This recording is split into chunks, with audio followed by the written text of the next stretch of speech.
sentido horário com a doutora Janaína Pascoal. E ela vai fazer uma palestra hoje na OAB sobre corrupção. Tudo bem, doutora? Tudo bom? Tudo bem? Eu agradeço.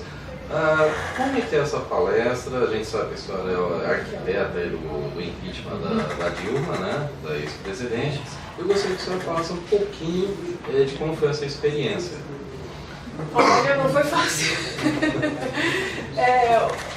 Eu posso dizer que foi como tirar as aulas da teoria e colocar em prática. Houve alguns momentos que eu pensava assim, eu entendi por que foi que eu fiz direito, sabe? Porque a gente ensina muito a teoria para os alunos, né? Ensina a teoria de Estado, por exemplo, os remédios constitucionais, quando a situação chega num limite. Mas muitas vezes o professor fala para o aluno, olha, por exemplo, o impeachment é um instituto, um instrumento de museu, né? E de repente eu fui lá buscar, né, num ambiente que não era favorável, porque quando houve o impeachment do Collor, era um ambiente mais favorável, né? Os formadores de opinião estavam do lado do impeachment do Collor. No caso Dilma não estavam, pelo contrário, até hoje não estão, né? Os formadores de opinião são muito alinhados com o petismo. Não vou nem dizer com o PT, mas com o petismo, porque eu tenho utilizado a expressão petismo alargado, né? Que entram outras siglas, mas que seria uma mentalidade esquerdista, vamos dizer assim. Então não era um ambiente muito propício para esse processo, sob o ponto de vista político, mas sob o ponto de vista jurídico, todos os elementos estavam presentes. Então é muito interessante porque eu me sentia tirando a teoria do papel e colocando na prática, entendeu? Então, sob o ponto de vista acadêmico, foi uma experiência ímpar. Sob o ponto de vista da minha vida pessoal, foi terrível, porque os custos foram elevadíssimos em todos os sentidos, entendeu? Mas eu acho assim, mesmo com toda a dificuldade, eu faria tudo de novo, porque o país precisava. Tem uma pergunta assim também que é interessante. Muita gente, a gente sabe que o país meio que ficou dividido, que eu acho que não é uma divisão aí de 50% igual eles falam, né? Mas a gente entende assim, hoje a Dilma é candidata ao Senado. E como é que fica essa situação? Então, eu tenho que tomar o cuidado para não colocar a emoção na frente da razão, né? Quando eu fiz a denúncia, eu segui exatamente a Constituição Federal e solicitei o que estava previsto na Constituição, que era a perda do cargo e a perda dos direitos políticos. Entretanto, por uma interpretação feita pelos dois presidentes do Supremo e do Senado, interpretação esta que não foi contestada pelos parlamentares, que na última sessão os parlamentares tinham direito à fala, nós advogados não tínhamos, e eles não contestaram. Por essa interpretação, nós conseguimos o mais, mas não conseguimos o menos, vamos dizer. Nós conseguimos o afastamento do cargo, mas não conseguimos a perda dos direitos políticos. Então, sob o ponto de vista jurídico, hoje, ela não perdeu os direitos políticos. Entendeu? Então, eu sei que muita gente entrou com medidas para que ela não pudesse concorrer, porém, a gente tem que olhar sob o ponto de vista estritamente legal, né? Não do ponto de vista do que está escrito na Constituição Federal, porque eu entendo que o certo seria ela ter perdido, mas ela não perdeu. Aquilo foi uma decisão da corte competente, né? Foi uma engenharia? Foi. Mas aí cá entre nós, é um caso interessante, porque todo mundo acha que deveria ter caçado a chapa, né? Porque é presidente e vice. E esse vice foi eleito pelo Sim, PT. mas é que aí é outro departamento. Então vamos lá. O impeachment, que foi com base nos crimes de responsabilidade, para este remédio constitucional, nós só tínhamos elementos para tirar a presidente, porque só havia crimes de responsabilidade da presidente. Ela que pegou dinheiro dos bancos públicos e não registrou, não contabilizou, ela que editou os decretos suplementares sem autorização do legislativo, ela, né, que soube das denúncias todas, participou de envio de dinheiro para as ditaduras amigas e não fez nada para evitar. Já várias pessoas envolvidas no governo dela estavam sendo investigadas, processadas e ela não fez nada. Então, sob o ponto de vista jurídico, do que dá base ao impeachment, só havia elementos para afastar a presidente. Por isso é que a gente não pediu com relação ao vice-presidente. Mas espera um pouquinho só. Ao lado do remédio constitucional do impeachment, tem a questão eleitoral. É importante que a população compreenda isso, né? O impeachment é um remédio constitucional previsto quando há crimes de responsabilidade, e só havia por parte da presidente.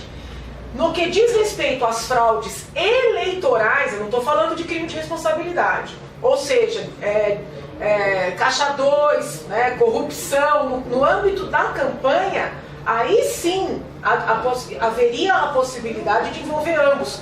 E isso não foi objeto do impeachment, foi objeto da ação no TSE. Entendeu?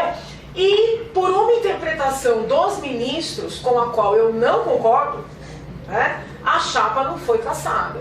Mas é que é importante que fique claro que são competências separadas, entendeu? A gente não pode misturar as coisas, né? Mas tem uma coisa que o pessoal também fala. Pasadena, que foi comprado, vamos dizer assim... Não, e agora estourou, não faltam provas, né, de que aquilo foi uma fraude. É total incompetência, a pessoa comprou algo que não valia nada. E outro detalhe que é interessante, que a gente percebe, é essa questão toda que se formou hoje do PT, como é que foi feito, a questão do estelionato eleitoral, que falou que determinado candidato opositor não ia fazer isso, isso, isso. Aí ela ticou cada item que ela falou que o candidato não ia fazer, e depois ela fez tudo que o candidato... Isso não é estelionato? Mas é que assim, eu acho que a gente tem que separar as coisas. Eu não posso, como professora de direito e advogada, me apegar ao discurso político. Entendeu? Então assim, o político prometeu e fez o contrário. Isso não é objeto do jurista, né? O objeto do jurista é diferente. É justamente o que a gente levantou. A presidente criou uma contabilidade, né, uma escrituração das contas públicas para demonstrar que havia dinheiro para seguir com os programas. E a bem da verdade já era sabido por ela e pela equipe dela que não havia esse dinheiro. Então, aí sim eu posso chamar de maneira lata de um estelionato eleitoral, porque houve, né, a utilização de dinheiro dos bancos públicos contra a previsão expressa da legislação de responsabilidade fiscal, a não contabilização desses dinheiros para dar uma impressão de que havia um superávit, ou seja, de que havia dinheiro em caixa para seguir com os programas. Então, é muito diferente de prometer e não fazer. É algo muito pior, porque as contas públicas foram alteradas. Isso tem repercussão jurídica, né? Um político prometer e não cumprir é péssimo, mas é uma questão do âmbito político, não é uma questão do âmbito jurídico. Não sei se ficou claro. Não, ficou claro. Uma coisa que eu queria saber, que a gente tem muito interesse de saber, né?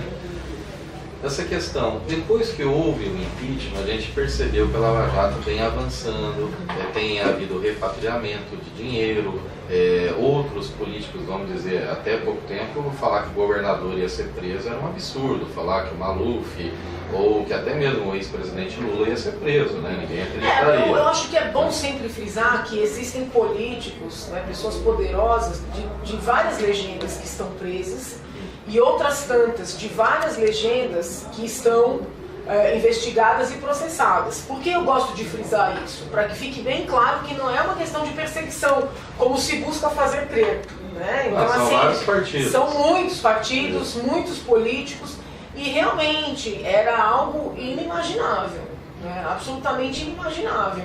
Mas o que eu queria perguntar, a senhora acha que existe algum risco de acabar com a Lava Jato, ou ela de algum jeito ir menos rápido, ou ela já é independente? Como é que a senhora vê isso? Gente, risco há, claro. Risco há. A gente tem que tomar um pouco de cuidado, porque muitas vezes nós nos iludimos com relação ao grau de desenvolvimento do nosso país, né? Infelizmente, nós temos que lembrar que nós estamos num continente de fragilidade institucional, entendeu? Então nós temos que estar o tempo inteiro atentos a isso. O risco há, eu não tenho dúvida disso. E acho que há o risco e há o intento, infelizmente. Certo. E nesse ano de eleições, qual que é o Brasil que a senhora deslumbra, o que a senhora espera desse novo Brasil nesse ano eleitoral? O que eu acho que é importante a população estar consciente? Que 2018 não resolverá todos os nossos problemas. Porque eu sempre acho muito perigoso criar expectativas elevadas demais, porque quando nós criamos expectativas elevadas demais, a queda, né, a decepção também é grande. Então é muito importante que o eleitor, que nós todos, né, estejamos conscientes de que esse é mais um passo, né, que a gente tem que pesquisar os candidatos, sua história, né, seus atos, tudo. E tentar decidir conforme essa pesquisa, de maneira mais consciente. Agora, não vai ser para os próximos 4 anos a solução dos nossos problemas. Eu acho que é um passinho, né? É um passinho. É bom que a população esteja consciente disso, porque nós estamos num processo difícil, né? Um processo que é demorado. Eu vislumbro aí um tempo de 20 anos para a gente conseguir fazer, vamos dizer assim, uma limpeza no que precisa ser feito e mudar a mentalidade também. É uma pergunta, eu acho que talvez... É meio pessimista, né? Você queria ouvir outra coisa, né? Em torno dos 2 anos. Não. Eu prefiro falar. Eu sou assim, não sou pessimista. Eu sou otimista, senão não teria feito tudo que eu fiz. Mas eu sou uma otimista com o pé no chão. Mas é coisa, doutora. E eu sei que você vem de uma universidade, que a gente sabe que lá é um pensamento, até vamos falar assim, de esquerda, né, que o pessoal tem lá. Como é que foi fazer um impeachment num lugar desse? Muito difícil. Todo difícil. Muito difícil. E ser considerada, ser chamada, a ser vice-presidente de uma chapa de direita. Olha, a minha situação é tão difícil, porque no meu ambiente, eu entrei na USP com 17 anos de idade, né? Eu tenho 44. Então, assim, eu tenho mais tempo dentro da USP do que fora da USP, bem de vida. E é um ambiente onde eu sou vista como de extrema direita. E aí eu passo a me aproximar de pessoas, né? Prefiro nem falar nomes de políticos, nem de siglas, porque eu não quero partidarizar a nossa conversa. Mas eu me aproximo de um grupo político que me vê como de esquerda. Então eu me sinto uma pessoa que nasceu para desagradar. É difícil, entendeu? Ao mesmo tempo que isso é engraçado, é difícil, porque você tem que estar o tempo inteiro, né, sendo testada, sendo constrangida,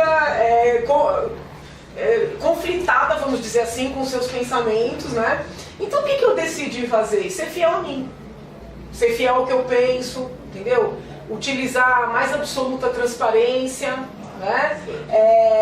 Porque a verdade liberta. Então, assim, é uma situação difícil, por um lado, mas na medida em que você encontra forças, né, para assumir o que você acredita, o que você pensa, também deixa de ser tão difícil, entendeu? São 8h32, hein? Então vamos lá. E para finalizar, quais seriam as considerações que a senhora teria para passar para as pessoas que estão aqui em Presidente Prudente assistindo esse vídeo? Eu estou tão feliz de estar aqui, fui conhecer um hospital lindo, maravilhoso, que eu quero que comece a funcionar, entendeu? Uma experiência de vanguarda. Eu não sei, gente, eu amo muito esse país, entendeu? Eu amo muito esse povo. Eu acho que a gente tem tanto a fazer, tanto a amadurecer, né? Então o meu desejo é que quem está aqui queira ficar. E o brasileiro que está fora queira voltar, entendeu? E que aqueles que tenham alguma chance de sair para se aprimorar, façam isso para trazer de volta para cá, né? Então, assim, é um desejo de que nós continuemos investindo no país, trabalhando pelo país, entendeu? Não importa o local em que se esteja, né? Quando fala de política, eu acho importante as pessoas mudarem um pouco a mentalidade, começarem a ensinar as crianças que é legal ir para a política, né? Que é importante elas se prepararem para ocuparem os espaços públicos, porque se não prepararmos as crianças, os jovens para isso, né? Quem tem um interesse negativo vai ocupar, entendeu? Então é isso, seria uma visão assim, otimista, realista. Porque se a gente se iludir, a decepção é grande. Por outro lado, se ficar pessimista demais, não faz nada, trava, né? desiste, entendeu? Então é um otimismo com realismo que eu desejo aqui para Presidente Prudente, para São Paulo e para o Brasil. Então, eu agradeço a entrevista, muito obrigado. Eu que agradeço. Boa sorte aí. Para todos nós, né? Obrigada. Beijo para o Presidente Prudente.